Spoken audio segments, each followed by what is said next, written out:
சிவாய நம. திருச்சிற்றம்பலம். தென்னாடுடைய சிவனே போற்றி, எந்நாட்டவர்க்கும் இறைவா போற்றி. தங்க சிவாய நம சேனல் பார்வையாளர்களுக்கும் நண்பர்களுக்கும் தோழிகளுக்கும் வணக்கம். இன்றைய தினம் கணவன் மனைவி என்று ஆகிவிட்டால் கணவனுக்கு தெரியாமல் மனைவியானவள் எந்த செயலையும் செய்யக்கூடாது. மனைவிக்கு தெரியாமல் கணவன் எந்த செயலையும் செய்யக்கூடாது. இருவரும் மனம் ஒத்தவர்களாக அவருடைய மனதில் இருக்கின்ற எண்ணங்களை மனைவியும், மனைவி மனதில் இருக்கின்ற எண்ணங்களை கணவனும் தெரிந்து கொண்டே இருக்க வேண்டும். அப்படி தெரியவில்லை என்றால் பெரிய இழப்புகளை இழக்க நேரிடும் என்பதனை பதிவு செய்யும் விதமாக இன்றைய பதிவிற்கு ஒரு கதையினை பார்ப்போம்.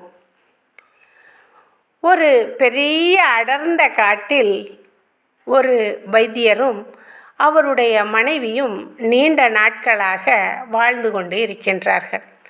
வாழ்ந்து கொண்டிருக்கின்ற அவர்கள் எதையோ தேடிக்கொண்டே இருக்கின்றார்கள். கணவர் என்ன தேடுகிறார் என்று மனைவிக்கு தெரியாது.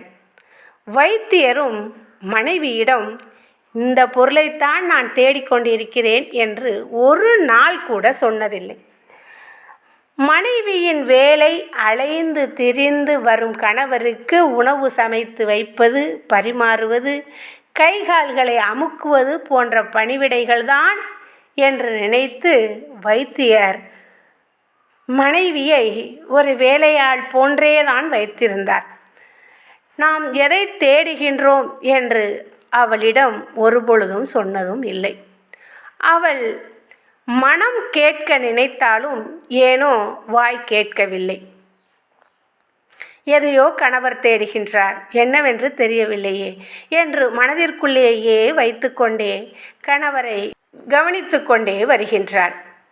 இப்படி இவர்கள் வாழ்வு நகர்ந்து கொண்டிருக்கின்ற காலத்திலே இருவருக்கும் வயதாகி விடுகின்றது.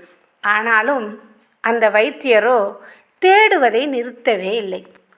ஒரு நாள் வைத்தியர் வழக்கம் போல காட்டுக்குள் அலைந்து திரிந்து விட்டு வரும்பொழுது அங்கே மனைவியை காணவில்லை. மாறாக இளம்பெண் ஒருத்தி நின்று கொண்டிருந்தாள். வைத்தியரை பார்த்ததும் சாஷ்டாங்கமாக விழுந்து சேவித்தாள். வைத்தியருக்கு ஒன்றும் புரியவில்லை. யாரம்மா நீ என்று கேட்டார். அதற்கு அந்த இளம்பெண், நான் தான் உங்கள் மனைவி என்றாள். வைத்தியருக்கு மிகவும் குழப்பம். என்ன நடந்தது என்று கேட்க, மனைவி என்று சொன்ன இளம்பெண் நடந்ததை சொல்ல ஆரம்பிக்கின்றாள். உங்களுக்காக கூழ் காய்த்து கொண்டிருந்தேன். காய்ச்சிய கூளை கலக்கும் கரண்டி உடைந்து விட்டது. அதனால் அங்கே கிடந்த ஒரு குச்சியை எடுத்து கலக்கினேன். கூழ் மொத்தமும் கருப்பாகி விட்டது. அந்த கூளை இறக்கி வைத்து விட்டு வேறு கூழ் காய்ச்சுவோம் என்று வேறு கூழ் காய்ச்சினேன். நீங்கள் வர தாமதமானதும் கருகி கிடந்த கூளை நான் குடித்து விட்டேன். குடித்த அரை நாளிகையில் எனது முதுமையானது போய் இப்படி இளமையாக வந்துவிட்டேன். குடித்த அரை நாளிகையில் எனது முதுமை போய் இப்படி இளம் பெண்ணாக ஆகிவிட்டேன் என்றாள். வைத்தியர் பதறி அடித்து போய், எங்கே அந்த குச்சி, எங்கே அந்த குச்சி என்று கேட்டார்.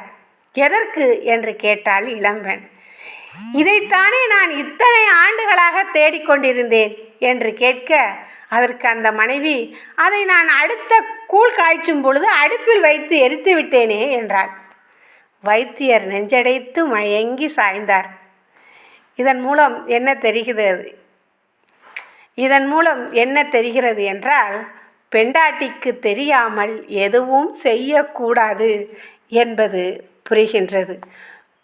பெண்டாட்டியிடம் முன்பே வைத்தியர் சொல்லி இருந்தால் நிச்சயமாக அவளும் அவருடன் சேர்ந்து தேடி அந்த குச்சியை கண்டுபிடித்து இருவரும் நிறைய பெண்களை, வயதானவர்களை இளமையாக்கி இருப்பார்கள். அப்படி பெண்டாட்டிக்கு தெரியாமல் செஞ்சால் பெண்டாட்டிக்குத்தான் லாபமே தவிர கணவனுக்கு நஷ்டம் என்பதும் இந்த கதையின் மூலமாக புரிகின்றது. படித்ததில் மிகவும் பிடித்த கதையாக இருந்தது. உங்களுடன் பகிர்ந்து கொள்கின்றேன். சிவாய நம.